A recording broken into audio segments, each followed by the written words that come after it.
Assalamualaikum warahmatullahi wabarakatuh. Saya Sulfani Rahmalina, NIM 2114010008. Baiklah, di sini saya akan menjelaskan materi tentang ulumul Quran. Pengertian ulumul Quran. Ulumul Quran berasal dari bahasa Arab yang merupakan gabungan dari dua kata idafi, yaitu ulum dan Al-Quran. Kata ulum secara bahasa adalah bentuk jamak dari kata ilmu yang berasal dari kata alima, ya ilmu ilman. Ilmu merupakan bentuk masdar dari yang artinya pengetahuan atau pemahaman. Al-Quran secara bahasa berarti Al-Quran secara bahasa berasal dari bahasa Arab yang merupakan isim masdar yang berarti bacaan. Sebagian ulama juga berpendapat Al-Quran bermakna maf'ul yang berarti yang dibaca. Al-Quran merupakan wahyu Allah Subhanahu wa Ta'ala yang diturunkan kepada Nabi Muhammad SAW sebagai mukjizat yang di dalamnya terkandung bacaan isi yang menarik untuk dijadikan studi sehingga di dalamnya sehingga melahirkan berbagai macam pengetahuan, diantaranya ulumul Quran.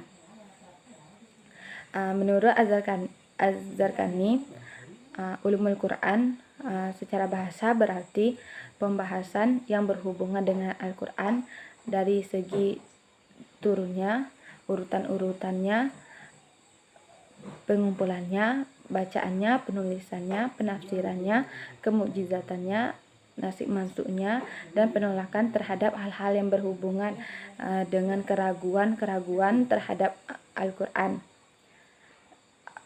Ulumul Quran mempunyai ruang lingkup pembahasan yang sangat luas. Ulumul Quran memiliki makna ganda, yaitu makna idafi dan makna alam.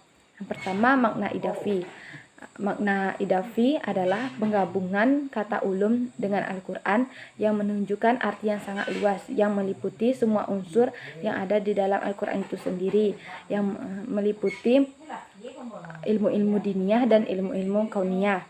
Yang kedua, makna alam atau metodologi kodifikasi merupakan ilmu yang membahas Al-Quran yang berkaitan dengan tujuan diturunkannya, upaya pengumpulan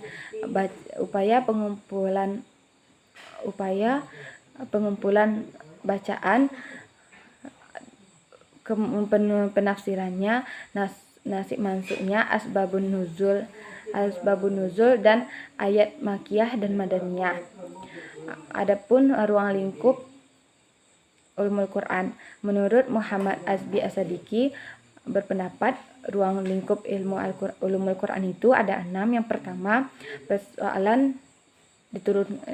persoalan turunnya Al-Quran atau nuzul Quran. Yang kedua, persoalan sanad atau rangkaian para periwayat. Yang ketiga, persoalan nafsir. Yang ketiga, persoalan qiraat atau cara membaca Al-Quran. Yang keempat, persoalan kata-kata Al-Quran. Yang kelima, persoalan makna-makna yang berkaitan dengan hukum. Yang keenam, persoalan makna-makna yang berpautan dengan kata-kata Al-Quran. Adapun cabang atau pokok bahasan ulumul Quran itu, yang pertama ilmu adab tilawat Al-Quran, yang kedua ilmu tajwid, yang ketiga ilmu qiraat, yang keempat ilmu asbab an-nuzul, yang kelima ilmu gharib Al-Quran, dan lain sebagainya. Ada tujuan ulumul Quran. Yang pertama, untuk mengetahui secara ikhwal kitab Al-Quran sejak dari turunnya wahyu pertama kepada Nabi Muhammad SAW sampai kitab itu hingga saat ini, sampai keadaan kitab itu hingga saat ini. Yang kedua, untuk dijadikan alat bantu dalam membaca lafal ayat-ayat atau isi kandungan yang terdapat di dalamnya, menghayati dan memahami aturan-aturan atau hukum ajarannya. Yang ketiga, untuk menyelami rahasia atau hikmah disyariatkannya sesuatu perbuatan atau hukum dalam kitab itu. Yang keempat, untuk dijadikan sebagai pemungkas guna untuk melawan orang-orang non-muslim yang mengingkari kewahyuan Al-Quran dan orang-orang yang membantah tuduhan